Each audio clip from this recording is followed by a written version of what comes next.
warahmatullahi wabarakatuh. Saya Vidya Junisa, saya CGP Angkatan 8 dari SD 223 Palembang. Pada kesempatan kali ini, saya akan mewawancarai salah satu kepala sekolah yang ada di Kota Palembang dalam rangka mengerjakan tugas modul demonstrasi kontekstual mengenai pengambilan keputusan berbasis nilai kebajikan. Baik, Assalamualaikum Bu Asri. Waalaikumsalam. Apa kabar Bu Asri? Alhamdulillah baik, Bu. Pada kesempatan kali ini boleh saya minta waktunya sebentar untuk wawancara mengenai pengambilan keputusan berbasis nilai kebajikan, Bu. Baik Bu, ada beberapa pertanyaan yang akan saya ajukan ya Bu. Yang pertama, selama ini bagaimana Ibu dapat mengidentifikasi kasus-kasus yang merupakan dilema etika atau bujukan moral? Baik. Memang kalau sudah kita ke ranah sekolah, lingkungan sekolah, ada banyak sekali masalah yang kita hadapi ya Bu Vidya ya. Terlebih saya mengidentifikasi mana masalah yang masuk ke dalam dilema etika itu kalau masalah itu sudah menyangkut benar dan benar, seperti itu. Dan ketika masalah itu sudah menyangkut kepada ranah hukum, maka saya mengidentifikasi bahwa masalah itu adalah bujukan moral, seperti itu Bu. Baik Bu, mungkin selama ini bagaimana Ibu menjalankan pengambilan keputusan ini, terutama pada kasus-kasus di mana ada dua kepentingan yang sama-sama benar atau sama-sama mengandung nilai kebajikan, seperti itu Bu? Iya. Jadi ketika kita dihadapkan pada kasus-kasus yang memang jatuhnya kita dilema untuk memberikan solusi terhadap masalah itu, jadi itu tadi kita mengulik mencari tahu kasus permasalahan tersebut. Jadi kita benar-benar ingin mengupayakan solusi yang terbaik, tidak mengutamakan kepentingan beberapa orang, tapi mengutamakan kepentingan orang banyak. Nah, di situ akan timbul solusi yang terbaik terhadap masalah yang memang dua-duanya benar tadi. Oh, begitu ya Bu. Lalu langkah-langkah atau prosedur seperti apa Ibu yang biasanya Ibu lakukan selama ini? Iya. Jadi masalah-masalah yang dihadapi itu tentu pastinya Bu Vidya, kita khususnya saya itu memiliki langkah-langkah. Adapun langkah-langkahnya itu yang pastinya satu, kita berupaya untuk mencari tahu betul duduk permasalahannya seperti apa. Itu artinya kita mencari fakta-fakta terkait masalah tersebut. Jadi bukan mencari opini ya, bukan mencari pendapat seperti itu, tapi fakta terkait masalah yang sedang terjadi. Lalu ketika fakta-fakta itu sudah terkumpul, maka kita butuh nih pelibatan dari beberapa pihak terkait dengan masalah yang sedang terjadi. Jadi kita meminimalisir keterlibatan pihak-pihak yang tidak berkepentingan. Jadi kita melibatkan pihak-pihak yang terkait saja, seperti itu. Lalu yang ketiga itu langkah yang saya tempuh itu memikirkan ketika solusinya kita dapatkan itu apakah berdampak baik dan buruk itu ke depannya. Jadi setelah penentuan keputusan pun kita sudah memikirkan efek jangka panjangnya seperti apa. Jadi apakah berdampak baik, berdampak baiknya apa, apakah berdampak buruk, buruknya apa, lalu kita memikirkan pula solusi dari dampak buruk yang akan timbul terhadap permasalahan kita tadi, terhadap solusi dari masalah yang kita ambil tadi. Baru ketika itu sudah kita tentukan, ketika itu sudah kita pikirkan, lalu yang terakhir baru kita menentukan keputusan terbaik terhadap masalah tersebut. Baik Bu, kalau yang saya tangkap berarti langkah-langkahnya pertama Ibu mengambil atau mencari tahu fakta. Benar.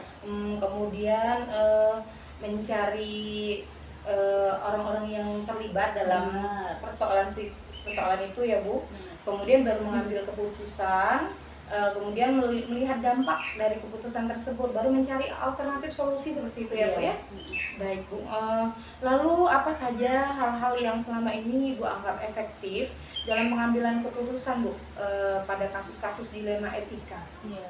Jadi ada cenderung keefektivitasan dari kita pengambilan keputusan itu, makanya kita jadikan untuk terus menjadi kita lakukan selanjutnya karena itu terbukti efektif seperti itu. Yang terbukti efektif sih mungkin yang saya rasakan itu adalah dalam menentukan suatu solusi itu memang butuh musyawarah.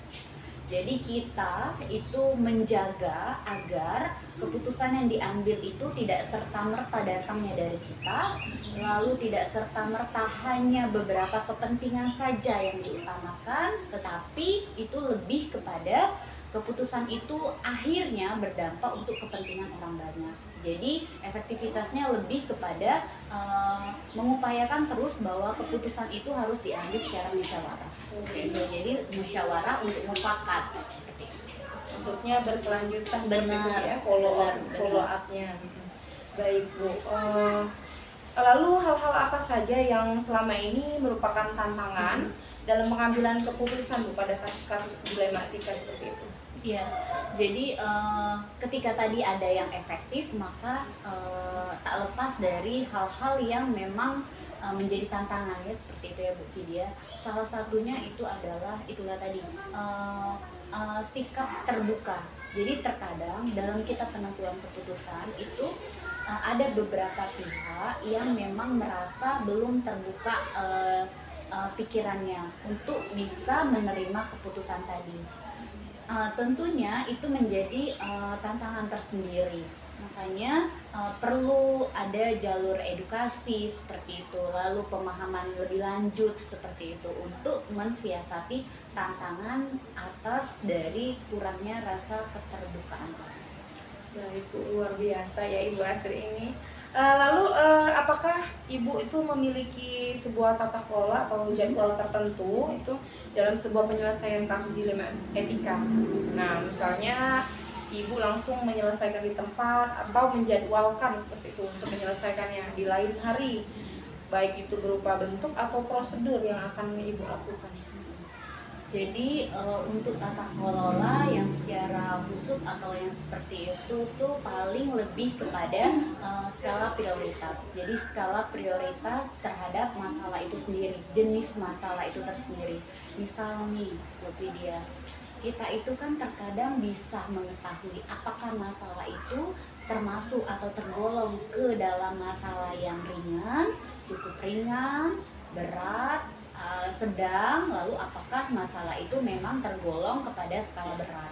Nah, untuk jenis-jenis masalah yang memang cukup ringan itu biasanya saya di hari itu bisa mengambil keputusan. Jadi tidak ditunda untuk keesokan harinya. Jadi bisa langsung ditentukan solusi ketika masalah itu tergolong pada skala ringan seperti itu. Tapi kalau sudah masuk kepada jenis masalah yang memang berat seperti itu, yang memang banyak pelibatan pihak, yang memang kita perlu mencari banyak fakta yang terkait agar tidak menimbulkan masalah di kemudian harinya, maka itu perlu tadi langkah-langkah yang seperti saya jelaskan sebelumnya tadi. Harus dijadwalkan. Ya, benar.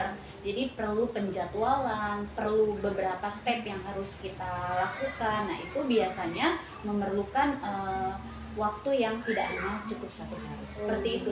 Berarti tergantung dari bentuk masalahnya ya Bu. Kalau ringan bisa langsung dieksekusi. Benar. Jadi kalau misalnya agak berat mungkin dijadwalkan atau direncanakan dulu gitu. Baik Bu. Kemudian apakah ada seseorang atau faktor-faktor yang selama ini mempermudah dan membantu Ibu dalam mengambil keputusan untuk kasus-kasus dilema etika ini Bu?